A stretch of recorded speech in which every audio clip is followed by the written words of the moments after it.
우리가 이제 찬송가 주제 9번째 시간입니다. 지난주에 김태효 목사님이 이 성결한 삶을 주제로 말씀을 나누셨고, 오늘은 이제 감사의 생활이라는 주제로 이 찬송가 주제 말씀을 나누게 됩니다.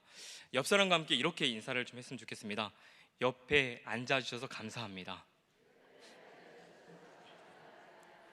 뒷사람이 서운할 수 있으니까요, 뒤에 분들에게도 뒤에 앉아주셔서 감사합니다. 예, 예. 미리 하시네요. 앞에 앉아주셔서 감사합니다. 네, 감사의 생활이란 주제로 우리가 말씀을 나누게 되는데요. 참 이게 쉽지 않은 것 같습니다. 뭐 매일매일 내가 이 하나님 앞에 감사의 삶을 살아가고 있는가라고 할 때에 저도 이렇게 제 스스로를 참 많이 보게 되었습니다. 그리고 때로는 이제 바쁘게 되어지면 뭐 감사할 시간이 어디 있습니까? 그냥 그 일 하나하나 하다가 또 잠들고 그 다음 날을 이렇게 시작하기 바쁠 그런 시간만 있었던 것 같습니다. 제가 이제 이 감사에 대한 주제를 좀 나누면서 제 개인적으로 이 추수감사 주일을 좀 보내게 될 때 그래도 감사를 좀 해봐야 되겠다. 그러면서 기도하면서 하나님, 제가 하나님 앞에 한 10가지 정도 이 감사의 이 기도의 제목들을 한번 생각해 보기 원합니다. 그러면서 이렇게 감사의 이 삶들을 한번 제가 하나님 앞에 기도드린 적이 있습니다. 그 중에 이제 가장 첫 번째는 무엇이었냐면, 제가 이 대구 온 지 이제 12개월 정도 됐습니다. 근데 이제 대구는 저도 처음이고 아내도 처음이다 보니까 대구에 이제 잘 정착을 할까, 특별히 저는 이제 그 교회에서 이렇게 있지만 아이들이나 또 아내는 잘 정착할까, 그거에 대한 개인적인 좀 염려가 있었습니다. 그런데 이제 참 감사하게도 아내도 좋은 예친을 만나서 예친 안에서 잘 신앙생활을 하고 있고, 대구에도 잘 적응하고 있고, 또 아이들도 2명이 있는데요, 지금 유치부하고 영아부에 잘 적응하고 있고, 또 유치원과 또 어린이집에 가서 잘 생활하는 거 보니까 정말 감사합니다라고 고백을 했습니다. 그리고 이제 사역적으로 저는 소망 1교구와 또 새가족부를 맡고 있는데, 그 안에서 순장님들과 함께 귀하게 신앙생활을 할 수 있고, 또 내일교회 안에서 귀한 동역자분들을 만나서 함께 동역하며 사역할 수 있음에 참 감사하다라는 생각을 참 많이 해보았습니다.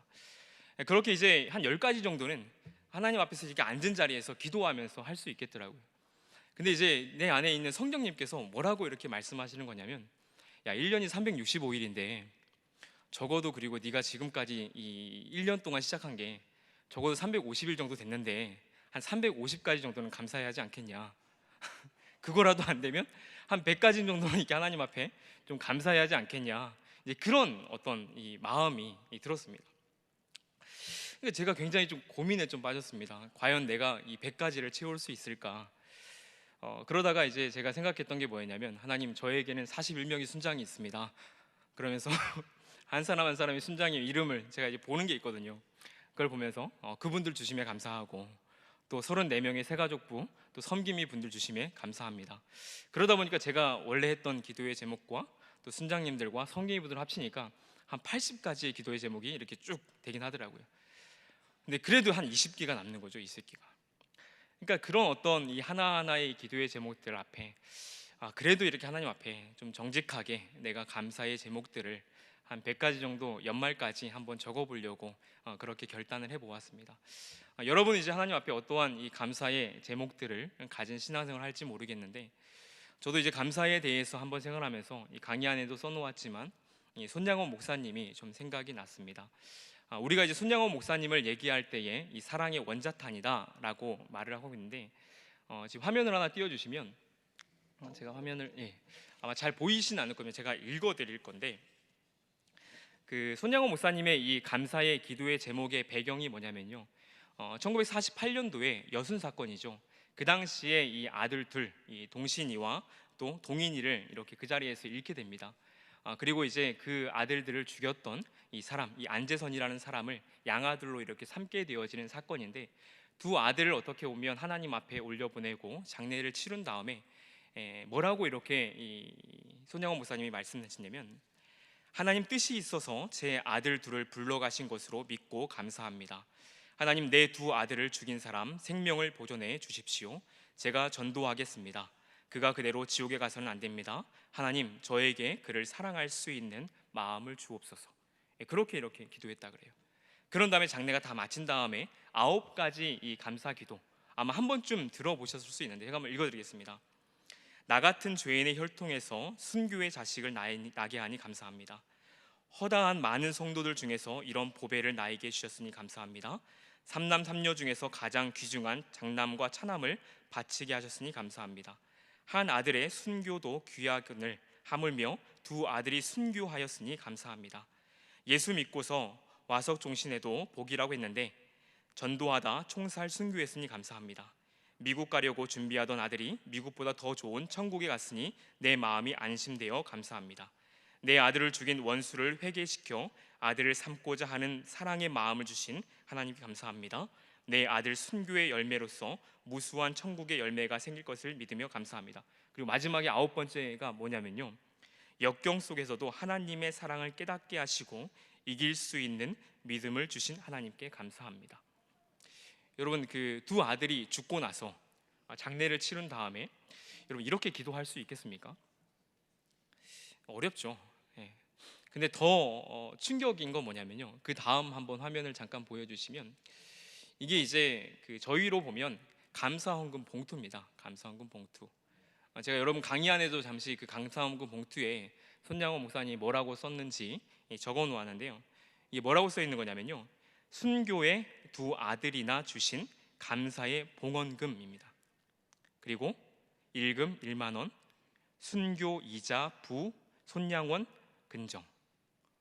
그러니까 이 감사의 기도의 제목을 드렸고, 그리고 또 이제 예배를 드렸기 때문에 감사 헌금을 드리는데 순교의 두 아들을 주신 거에 감사하다라고 하면서 10,000원을 이렇게 헌금으로 드렸습니다. 당시에 손양호 목사님 월급이 얼마였냐면요, 80원이었어요. 80원. 예, 그 당시였던 거거든요. 그 당시에. 그러니까 그럼에도 불구하고 이렇게 감사할 수 있었을까, 참 많은 이제 생각을 하게 되어지는 거죠. 근데 이제 저도 한국 교회의 이 부흥의 역사 속에서 한국 교회가 정말 열심히 이 전도를 하고 또 건축을 했던 시대가 있었습니다. 그 당시에 어떻게 보면 내가 받은 월급보다 많은 부분들을 이 교회나 또 많은 선교지나 또 사회에 이렇게 헌신했던 이 성도분들이 있으시고, 아마 이 자리에 앉아 있는 대부분의 또 분들이 그렇게 내가 가지고 있는 것보다 많이 헌신했던 분들이 또 이 자리에 있는 것 같습니다. 결국은 그렇게 할 수 있었던 것이 무엇인가? 우리의 삶이 어떻게 보면 평탄하고 나아지고 남들이 보기에 이렇게 잘 살고 있는 그렇기 때문에 그 할 수 있었던 것이 아니라 하나님께 받은 이 은혜가 감사했기 때문에 우리가 그렇게 할 수 있었던 것이었죠. 손양호 목사님도 어떻게 보면 두 아들을 잃고 나서 이 하나님 앞에 9가지의 감사의 기도의 제목과 또 감사헌금을 어떻게 보면 그렇게 드릴 수 있었던 것이 하나님께 그 받은 은혜에 대한 이 감사의 표현이다라고 우리가 함께 볼 수 있을 것 같습니다. 오늘은 이제 이 감사에 대해서 성경에 나타난 이 감사에 대한 내용들과 그리고 이제 찬송가 우리가 주제로 살펴보기 때문에 찬송가 한 2곡 정도의 내용을 살펴보도록 하겠습니다. 먼저 이제 성경에 나타난 감사의 내용을 보게 되면 여러분 그 강의안을 보시면 먼저 구약에서 이 감사를 뭐 어떠한 단어로서 표현하냐면 이 야다, 이 고백하다라는 단어입니다. 야다, 이 고백하다. 그래서 이 내용은 구약에서 하나님께서 일상생활 가운데 보호하시고 도우시는 이 하나님의 은혜에 대한 이 감사의 표현으로서 등장을 합니다. 그리고 이 야다, 이 고백하다는 단어가 이 성경에서 이 찬양하다, 이 감사하다라고 이렇게 말할 때는 그 대상이 누구냐면 하나님이시죠. 그러니까 이 찬양에 대한 감사에 대한 목적이 어디에 있냐면 하나님께 있다라고 할 수 있습니다. 그리고 이스라엘 백성들이 하나님께 감사할 때 그 감사에 대한 동기는 무엇이냐면 그 하나님이 어떠한 하나님이시냐면 신실하신 하나님, 언약을 지키시는 하나님, 그러한 하나님으로서 말할 수 있는 것이죠. 여러분이 이제 알고 있는 이스라엘 역사 우리가 한번 보게 되면 이스라엘 역사는 이제 총 9가지 어떤 시대로 좀 나누어서 말하긴 합니다. 창조 시대, 그 다음에 이어서 족장 시대, 그리고 출애굽 시대, 광야 시대, 그리고 사사 시대, 통일왕국 시대, 그리고 분열왕국 시대, 그리고 그 이후에 이제 포로기, 그리고 포로 귀환기, 이렇게 해서 총 이스라엘의 어떤 시대를 우리가 9가지로 이렇게 나눠서 보게 되어지면 우리가 알다시피 이스라엘의 역사 가운데 이스라엘은 하나님 앞에 수도 없이 반역하고 불평하고 외면하는 그러한 이스라엘 백성들을 보게 되어지는 것이죠. 근데 그럼에도 불구하고 하나님께서 이스라엘 백성을 어떻게 붙드시냐면 언약으로 붙드십니다. 언약으로. 그래서 우리가 알고 있는 이 아담, 거기에 이제 아담 언약이라고 우리가 얘기를 하고, 또 노아 시대 때에 노아 언약이나 무지개 언약이라고 이러기를 합니다.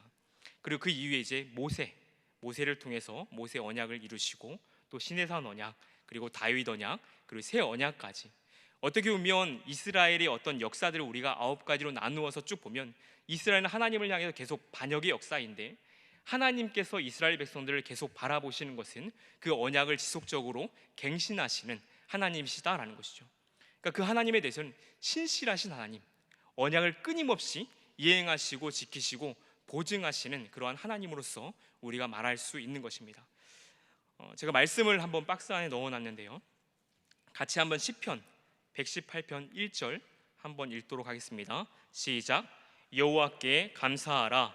그는 선하시며 그의 인자하심이 영원함이로다. 여호와께 감사하라 라고 말하면서 그 근거가 무엇이냐면, 하나님은 선하시고 인자하신 분이시기 때문에, 구약에서 고백은 그렇게 되어지는 것이죠. 하나님은 선하신 분이십니다. 하나님은 신실하신 분이십니다. 하나님은 그 언약에 있어서 언약을 붙드시고 갱신하시고 보증하시는 분이십니다 라고 고백되어지는 것입니다. 그렇기 때문에 감사하는 것이죠. 그리고 더 나아가서 하박국에서는 이렇게 말합니다. 3장 17절 18절 같이 한 목소리로 읽도록 하겠습니다. 시작. 비록 무화과 나무가 무성하지 못하며 포도나무에 열매가 없으며 감람나무에 소출이 없으며 밭에 먹을 것이 없으며 우리의 양이 없으며 외양간에 소가 없을지라도 나는 여호와로 말미암아 즐거워하며 나의 구원의 하나님으로 말미암아 기뻐하리로다. 여러분, 이 고백 좋아하십니까? 아무것도 없다 하더라도 하나님, 제가 기뻐합니다.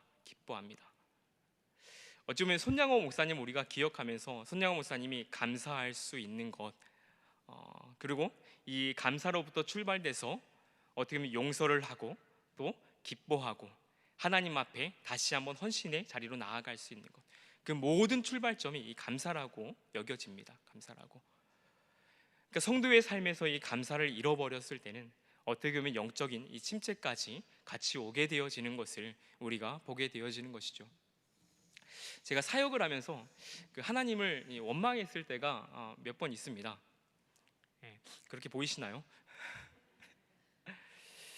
제가 결혼 전에도 어떻게 보면 사역을 했었기 때문에 참 원망했던 적은 있었죠. 근데 결혼 이후에 제가 처음으로 원망했던 게 무엇이었냐면, 제가 서울에 쭉 살았기 때문에 집값이 계속 폭등하잖아요. 그러니까 2년마다 이사를 해야 됐습니다. 2년마다. 그래서 제가 서울에서만 3번 집을 이렇게 옮겨서 살았었는데, 두 번째로 이렇게 옮겼던 집에서 수유예배를 끝나고 왔는데 집 문이 열려 있더라고요. 뭔지 아시겠죠? 집 문만 열려 있는 게 아니라 농이며 서랍이며 다 이렇게 들춰져 있더라고요. 그러니까 아내랑 애들이랑 같이 예배 끝나고 집에 딱 들어왔는데 이미 이제 도둑은 다 가져갈 거 다 가져가서 목회자 집안에 뭐가 있다고. 그래서 그때 이제 그래도 이제 결혼하면서 있던 폐물들, 애들 이렇게 받았던 돌반지들, 그 모든 것들이 다 이렇게 하나님께 예비하신 분에게 드렸습니다.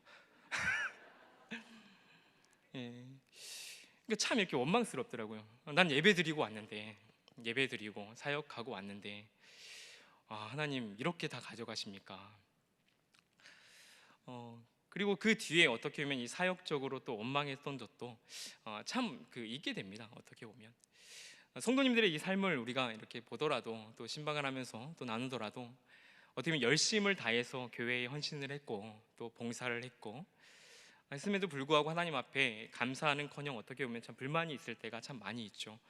어떻게 보면 연말이 되어지게 되면 이제 오늘도 사역 지원서를 또 한번 박람회를 통해서 받게 되었는데, 한 해를 정리하면서 하나님, 제가 이 사역을 할 수 있었음에 감사합니다. 내년에도 이 사역을 내가 섬길 수 있도록 하나님 힘 주십시오 라고 이렇게 기도할 수도 있긴 하겠지만, 어찌 보면 이제 연말에 사역을 또 쉬게 되시는 분도 있고, 또 내년에 내가 사역할까 말까 갈팡질팡하면서 어찌 보면 이 한 해를 결산하는 거에 대해서 감사의 기도 제목보다는 또 불평과 이 불만들이 또 우리를 채워갈 때가 있게 되는 것 같습니다.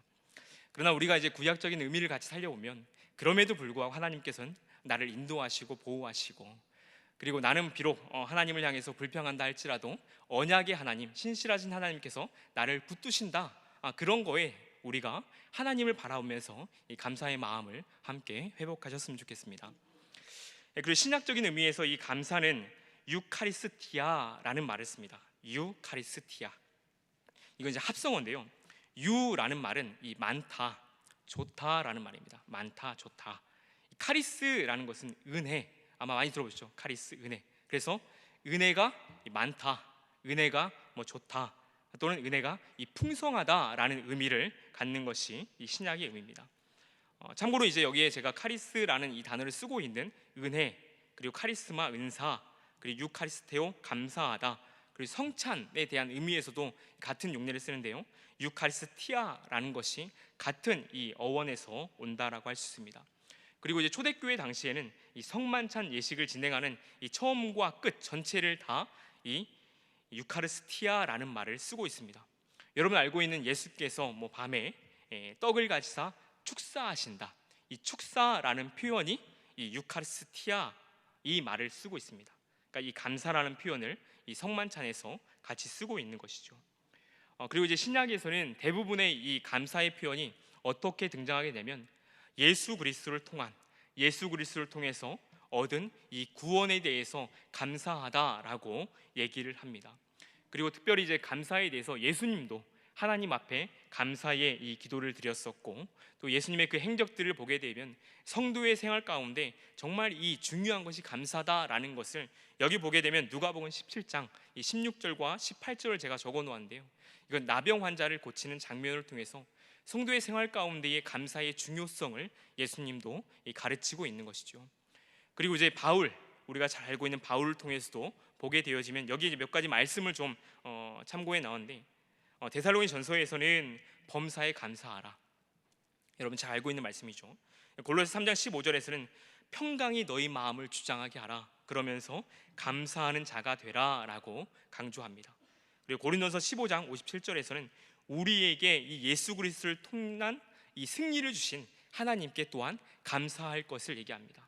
그러니까 신약에서 우리가 한 가지 기억할 것은 무엇이냐면, 결국 그 모든 감사의 초점이 어디에 많이 맞춰져 있냐면 구원을 주신 이 은혜, 그거에 감사하다라는 것이죠.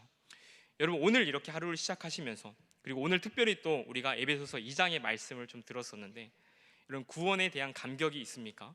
구원에 대한 감격, 허물과 죄로 죽었던 우리를 살리신 예수 그리스도의 그 은혜의 감격이 여러분 가운데 있습니까? 있으신가요? 우리가 이 구원의 감격을 잃어버릴 때가 정말 많은 것 같습니다. 구원의 감격을, 예수 그리스도를 통한 이 구원의 감격이 과연 나에게 있는가? 우리가 신약의 그 의미 안에서 이 감사의 의미를 기억할 것은 무엇이냐면, 하나님, 내가 예수 그리스도를 통한 이 감격이 내 안에 있게 하여 주시옵소서. 그렇게 없다면 이 하루를 시작할 때에, 또한 마무리할 때에 내 신앙을 이렇게 하나하나 점검해 볼 필요가 있다라는 생각이 듭니다. 어떤 분이 이 하루를 시작할 때 이렇게 시작한다 합니다. 성령님 갑시다. 이해가 되시나요? 성령님 갑시다. 별로 큰 감동이 없으신가요? 늘 성령님과 동행하십니까? 뭐 내 안에 계시기 때문에. 성령님 갑시다. 이 하루를 살아갈 때에 내 생각과 내 판단들이 아니라 내 안에 계신 성령님을 의지하여서 성령님이 뜻하시는 대로 내가 가겠다라는 어떤 선포이죠. 성령님 갑시다. 제가 근데 그 얘기를 들었을 때 한 가지 저는 덧붙이는 것이 무엇이면, 성령님 갑시다, 그리고 구원의 감격으로, 구원의 열정으로 또 내가 이 하루를 살아가기 원합니다. 그렇게 고백하게 되었습니다. 이 자리에 앉아 있는 이제 여러분이 우리가 이제 이 찬송가의 주제를 살펴볼 텐데, 결국 이 구약과 신약의 의미 속에서 다시 한번 이 감사에 대한 주제를 우리가 선포한다 그러면, 하나님, 일상생활 가운데 내가 하나님 앞에 분명히 불평할 수 있고 불만을 토로할 수 있지만, 신실하신 하나님, 언약을 지키시는 하나님을 의지하여서 내가 하나님 앞에 감사를 회복하기 원합니다. 그리고 내가 나를 구원해 주신 예수 그리스도를 통해서 감사할 수 있는 그 은혜가 내 안에 있게 하여 주시옵소서. 만약 그렇지 못한다면 하나님, 내가 하나님 앞에 감사를 끈질기게 할 수 있도록 기도하기 원합니다. 그런 마음의 결단들이 있으시는 성도분들이 되기를 소망합니다. 그러면 이제 이 찬송가에 나타난 이 감사의 주제들을 한번 살펴보려고 합니다. 강연을 보시면 세 가지의 찬송이 있습니다. 마음 가난한 사람, 내 영혼의 햇빛 비치니, 세상 모든 풍파 너를 흔들어. 저는 이게 감사에 대한 찬양이 좀 많을 줄 알았습니다. 그렇지 않나요? 정말 많을 줄 알았거든요. 근데 이 세 장입니다. 세 장. 감사의 생활을 주제로 한 이 찬송가가 딱 이렇게 세 장이 있습니다. 마음 가난한 사람, 내 영혼의 햇빛 비치니, 세상 모든 풍파 너를 흔들어. 오늘은 이제 이 중에서 두 가지를 좀 말씀을 드리려고 하는데요. 첫 번째로 이 찬송가 427장 마음 가난한 사람이라는 이 찬송입니다. 혹시 그 찬송가 합본이나 그리고 찬송가를 있으신 분들은 찬송가를 옆에 한번 펼쳐 보시고 같이 말씀을 들으시면 또 좋을 것 같습니다. 먼저 이렇게 그 찬송가 427장 마음 가난한 사람을 보게 되면 이 작사는 민노아 선교사님이 이 작사를 했습니다. 그리고 이제 이 곡은 작곡을 로엘 메일슨이라는 분의 이 작곡인데, 우리가 알고 있는 찬송가 550장 이 시온의 영광이라는 찬송이 있죠. 시온의 영광이 빛나는 아침. 그러니까 이 운율에 이 붙인 이 곡입니다. 그래서 찬송을 보게 되면 마음 가난한 사람 복이 있나니, 그러니까 처음 본 찬양 같지만 부를 수 있는. 그래서 이 민로아 선교사님께서 로엘 메일슨의 이 찬송가 이 550장 거기에 곡조를 맞추어서 붙인 곡입니다. 우리가 민로아 선교사님에 대해서 잠깐 살펴보게 되면 미국 북장로회 소속으로 1892년에 부인과 함께 한국에 와서 이 선교 활동을 하게 됩니다. 약 선교 활동은 45년에서 한 6년 정도 이 활동을 하게 되고, 약 9년 정도는 서울에서 활동을 합니다. 그리고 나머지 이 시간들은 이 충북 청주에서 이 사역을 하게 되어지는데, 우리가 이제 선교의 역사를 보면 경기 남부와 중부권 복음화를 위해서 힘썼던 분으로서 알려지게 됩니다. 선교 당시의 이 초기의 사역을 보게 되면 마펫 선교사님 한번 들어보셨을 거예요. 마펫. 당시에 이제 마펫 선교사님이 운영했던 이 예수교 학당을 물려받아서 이 학당의 이름을 민노아 학당이라고 바꿉니다. 민노아 학당, 자기의 이름을 따서 민노아 학당으로 바꾸고 교육 선교에 굉장히 힘써서 이 사역을 하게 됩니다. 여러분이 알고 있는 이 안창호 도산 안창호 선생님이 이곳 출신입니다. 이곳 출신. 그러니까 교육 선교에 굉장히 힘썼던 분으로서 알려지게 되어 있고, 그리고 이어서 연동교회라든지 또 노회의 노회장으로서도 이 사역을 했던 그런 시기들을 볼 수 있습니다. 그리고 뒤에 한번 넘겨보시면 몇몇 교회가 좀 쓰여 있는데요. 교육 선교뿐만이 아니라 또 교회 개척이라든지 또 교회에서 사역을 하면서 여러 교회를 섬겼다라는 것을 함께 볼 수 있습니다.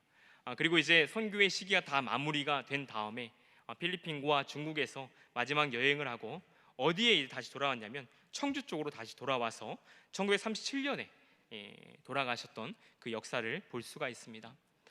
우리가 이제 민노아 선교사님이 작사한 이 찬송가 몇 곡을 더 적어 놓았는데요. 이 예수님은 누구신가? 이 찬양도 잘 알고 있죠. 예수님은 누구신가? 우리가 어린이들도 많이 알고 있는 이 찬양인데, 한 가지를 좀 덧붙여 말하면 그 민노아 선교사님이 그 여기서 사역하는 동안에 두 자녀가 죽습니다. 그리고 또 아내도 이렇게 병을 얻어서 죽게 됩니다. 그러니까 이제 주변에 있는 그 당시 조선인들이죠. 조선 사람들이 당신이 하나님을 믿는데 왜 그렇게 환난을 당합니까? 당신이 믿는 예수님은 과연 어떠한 분이십니까? 어떠한 분이시길래 지금 아들도 죽고 아내도 죽고 그런 환난 가운데 있습니까? 라고 말할 때에 그 상황 속에서 고백한 게 예수님은 누구신가? 라는 것입니다. 예수님은 누구신가? 여러분 찬송가 한번 살짝 보시면 96장이 이렇게 말합니다. 예수님은 누구신가? 우는 자의 위로, 없는 자의 풍성이며 천한 자의 높음과 잡힌 자의 노임되고 우리의 기쁨이 된다. 또 예수님은 누구냐면 약한 자의 강함이 되시고 눈먼 자의 빛이시고 병든 자의 고침이 되신다. 그러니까 예수님이 과연 당신에게 환난을 주시는 분이 아닙니까? 라고 말할 때에 예수님 그런 분 아니시고 약한 자의 위로가 되십니다. 예수님은 우리에게 있어서 천국을 주시고 또 애통하는 자에게 복을 주시는 또 그러한 분이시기도 합니다. 이런 고백들을 계속 하게 되어지는 것이죠.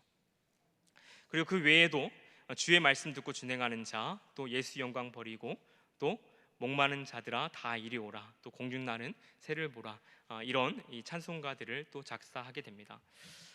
그리고 이제 이 찬송가의 이 주제 해설을 잠깐 좀 살펴보게 되면, 여러분이 잘 알고 있는 이 산상수훈, 마태복음 5장 3절부터 이렇게 쭉 기록되어진 이 산상수훈 안에 있는 팔복을 중심으로 말씀하고 있는 것이지요. 그래서 1절부터의 내용에서 마음 가난한 사람은 천국이 그들의 것이고, 애통하는 사람은 복이 있고, 또 그들은 위로를 받게 되어진다.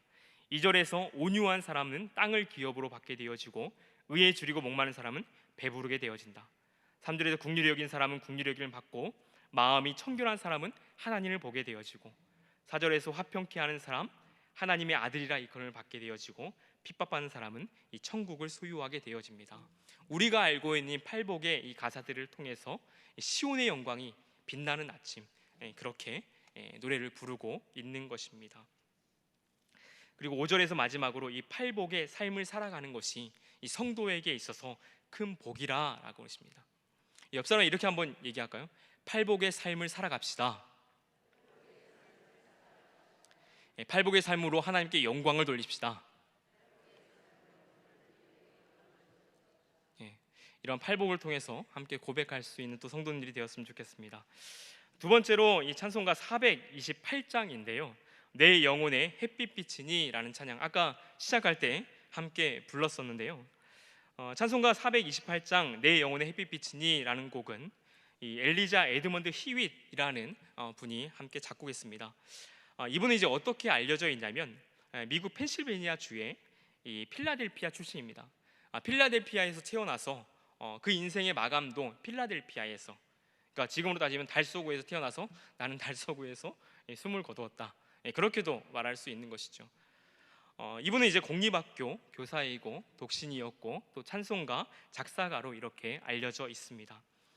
이분은 특히 이제 주일학교 교육에 많은 관심을 기울였던 분인데, 그분을 표현할 때에 여기 보시면 제가 따옴표로 하나를 넣어놨는데, 이렇게 사람들이 이분에 대해서 평가했답니다. 많은 사람들이 말하는 그런 외적 아름다움은 그녀에게서 찾아볼 수 없었다.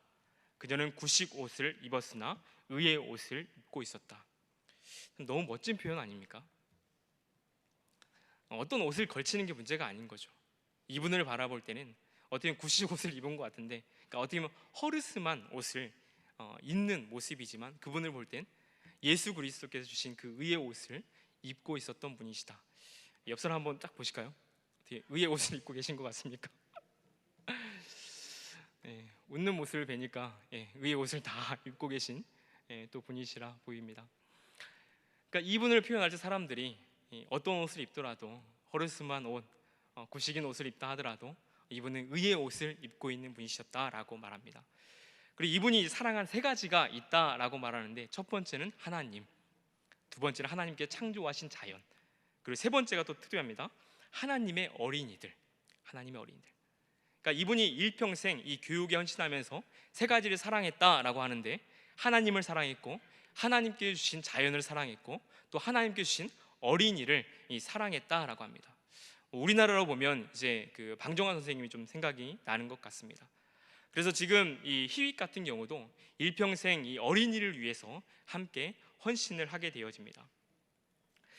우리가 이제 찬송가 428장의 이 배경을 한번 좀 말씀을 드리려고 하는데요, 당시에 이제 그 희윗이 공립학교 교사로 이렇게 섬기면서 좀 말을 잘 안 듣는 학생이 좀 있었던 것 같습니다. 말을 잘 안 듣는 학생이. 근데 이제 교사로서 그 학생을 잘 지도하기 위해서 어떻게 하게 되냐면, 정말 이렇게 신앙적으로, 그리고 선생님의 그 열심으로 그 아이를 불러다가 잘 이렇게 훈계하고 하는데, 그 아이가 갑자기 기왓장 같은 거를 들고 이 희윗 선생님의 등짝을 이렇게 세게 때린 거죠. 너무 세게 때렸는지 허리 쪽, 이 척추 쪽이 다치게 돼서 이 병상에서 한 6개월 정도를 누워 있어야 되는 이 상황 가운데 놓이게 됩니다. 그 가운데 이제 병원 신세를 쭉 지고 있는데, 하나님 앞에서 어떻게 보면 한탄하기도 그렇고, 이렇게 병상에서 생활을 하고 있는데 저기 멀리 이렇게 병원 청소하는 이 아줌마가 이렇게 쭉 지나가는 겁니다. 근데 그 아줌마를 멀리서 보니까 이렇게 찬양을 흥얼흥얼 하는 것 같은 거예요.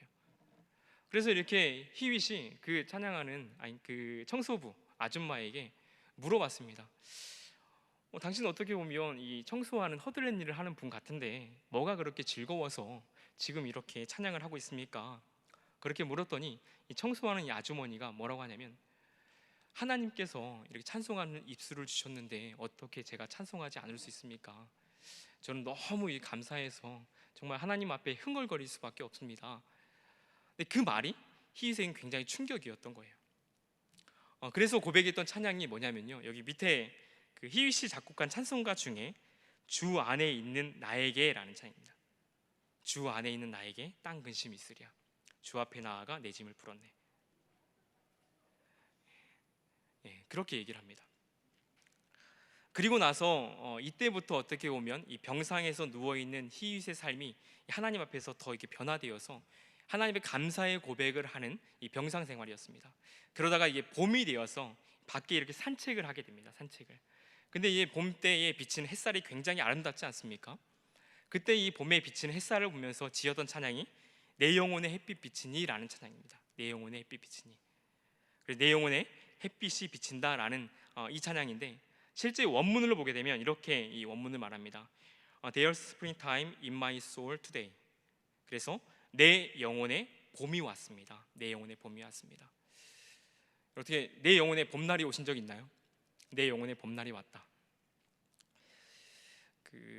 제가 개인적인 체험 중에 하나가요, 새벽에 이렇게 기도를 하는데 종신대학교 5층이 원래 새벽 예배 드리는 곳이었습니다.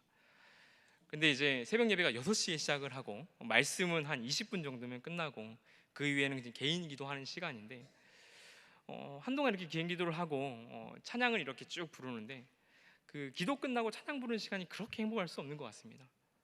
근데 이제 이 찬양을 이렇게 쭉 부르고 있는데 찬양하는 그 시간에 양쪽 창가에서 햇살이 이렇게 쫙 비치더라고요.